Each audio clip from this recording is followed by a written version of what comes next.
चौटाला केवल 5 मिनट। थोड़ा तो समय दीजिए सर। कोई धन्यवाद अध्यक्ष महोदय। सर्वप्रथम रूल 84 पर चर्चा करने से पहले मैं आप ही का धन्यवाद करना चाहूंगा कि आज लोग बार बार कहते थे कि भी विपक्ष चले गए, लेकिन सही में जो विपक्ष है आपने उनको एक मौका दिया आगे तक आने का और अपनी बात रखने का, आपने मुझे ये स्थान दिया, उसके लिए मैं आपको हृदय से आपका धन्यवाद करता हूं। साथ ही साथ रूल 84 पे जब चर्चा की बात आई, मैंने पढ़ा तो ये सत्य है कि जी कांग्रेस के कई साथियों को इस बात की बड़ी तकलीफ थी कि भी इसका नाम बदला गया, और असलियत तो ये है जी कि हमने तो बचपन में शेक्सपियर पढ़ा है, उसी ने कहा था जी नाम में क्या रखा है। सच है, नाम में कुछ नहीं रखा। आप चाहे नाम जी राम जी करिए, जी शिव जी करिए, चाहे कोई भी नाम रखिए, अगर नीति अच्छी है तो वो अच्छी है। और राम तो जी जैसे कि मेरे से पहले कई सदस्यों ने कहा, एक राम दशरथ का, एक राम सबका, एक राम सब में बसता है, और हरियाणा के आदमी में तो राम उसकी जुबान में भी बसता है। हम तो जब मिलते हैं तो राम राम ही तो कहते हैं एक दूसरे को, और क्या कहते हैं। लेकिन परंतु सर दिक्कत नाम से नहीं है, हमें इस चीज का स्पष्टीकरण चाहिए सरकार से कि सबसे पहले तो इसके अंदर जो फंडिंग जो सेंटर से आती थी 1090 का रेशो होया करता था, उस रेशियो को घटा करके अब 60-40 का कर दिया है। सर इसके अंदर हमें ये संदेह है कि जब हमारे प्रदेश पे पहले से ही बहुत ज्यादा कर्जा है, लगभग 3 लाख करोड़ से ज्यादा का कर्जा है, इस बजट के बाद बढ़ जाएगा जी, कर्जा भी बढ़ेगा। तो जब इतना कर्जा बढ़ रहा है तो भाई हम उसकी पूर्ति कैसे करेंगे। भाई सभी लाभार्थियों को अगर पहुंचाना है तो जब हमारा खुद का कर्जा बढ़ रहा है तो भाई हम वो लाभ सभी लोगों तक किस प्रकार से पहुंचाने का काम करेंगे। हम ये आपसे स्पष्टीकरण चाहते हैं इसके। वहीं जब इस बात पे स्पष्टीकरण चाहते हैं, साथ ही साथ हम एक और स्पष्टीकरण चाहते हैं जी। ये कैग की रिपोर्ट है जिसको मैं कोट करने का काम कर रहा हूं। जब ये स्कीम मनरेगा होती थी तो 23-24 में इसके लिए पैसे अलॉट करे गए एनुअल बजट के अंदर 359 करोड़।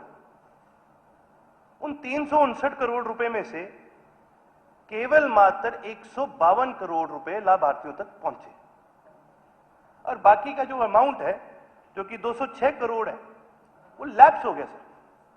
58% से ज्यादा इसकी जो राशि है वो लैप्स हो गई। तो वही थी मेरी पहली बात है, नाम में कुछ नहीं रखा सर, बिल्कुल आप नाम बदलिए सर, हम इसका समर्थन भी करेंगे, लेकिन इसका स्पष्टीकरण भी आपको देना पड़ेगा। जब आप कहते हैं कि भी हमने इसके अंदर बदलाव करे हैं तो आप हमें इसका भी स्पष्टीकरण दीजिए कि भाई ये पैसा दोबारा लैप्स ना हो, क्योंकि अगर पैसा लाभार्थी तक नहीं पहुंच रहा तो उस स्कीम का जो फायदा है वो किसी को नहीं है, वो प्रदेश को नुकसान ही होता है।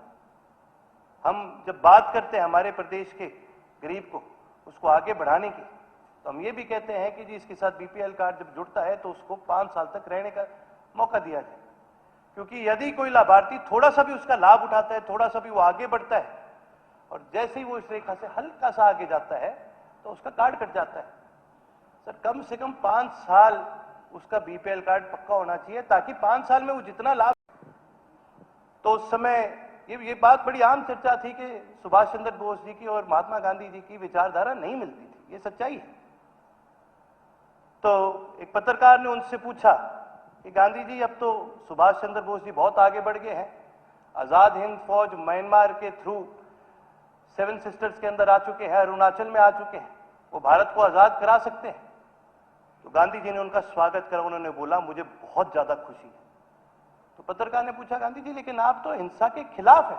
कहते हैं हाँ जी मैं बिल्कुल हिंसा के खिलाफ हूं, लेकिन मेरी प्राथमिकता देश को आजाद करना है।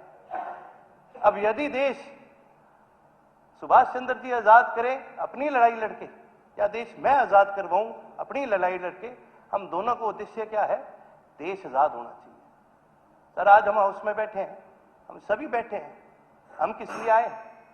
हम कोई सत्ता का लोभ लेने के लिए थोड़ी आए। हमारा उद्देश्य है जनता का भला होना चाहिए। इसी के चलते मैं तो यही कहूंगा आप अच्छी नीति लाओगे, हम उसका स्वागत भी करेंगे, लेकिन जहां आपकी कमी है उसके अंदर हम आपसे इसका स्पष्टीकरण भी मांगते हैं। जब आप कहते हैं कि इसको पूरा बदला गया है तो आप हमें विस्तार से बताइए इसको किस प्रकार से बदला गया है, हम जानना चाहते हैं, प्रदेश जानना चाहता है। और उसी के साथ साथ सर मैंने महात्मा गांधी जी को कोट करा, उसका एक कारण है, हमने जी राजनीति चौधरी ओम प्रकाश चौटाला जी से सीखी।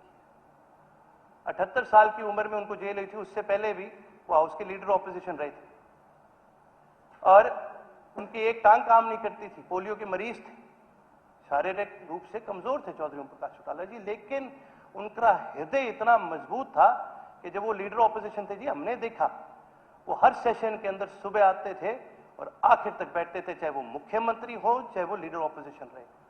हमने उनसे सीखा है। हमारे कई साथी है, ये सच्चाई है जी, जब भी कोई नया बिल आता है ना, तो कई साथी है कांग्रेस को, उनको लगता है बिल आ गया मतलब कोई थर से खर्चा ले लेंगे, ये बात जाए, उनको बिल का मतलब नहीं पता।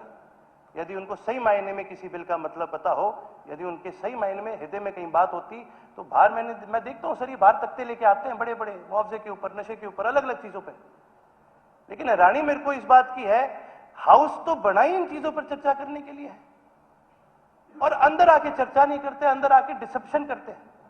Sir, disruption is not the solution, चर्चा सोल्यूशन।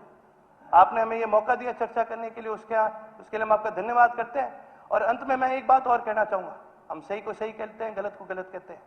परसों सर मेरे एक सवाल लगा था माननीय शिक्षा मंत्री जी के पास, और जो उन्होंने डेटा दिया था उस डेटा में मेरे को कमी लगी। मैंने खुल करके बोला आपका डेटा मेरे को ठीक नहीं लगा। उन्होंने बोला आप मेरे दफ्तर आना, मैं आपको क्लियर करके दूंगा।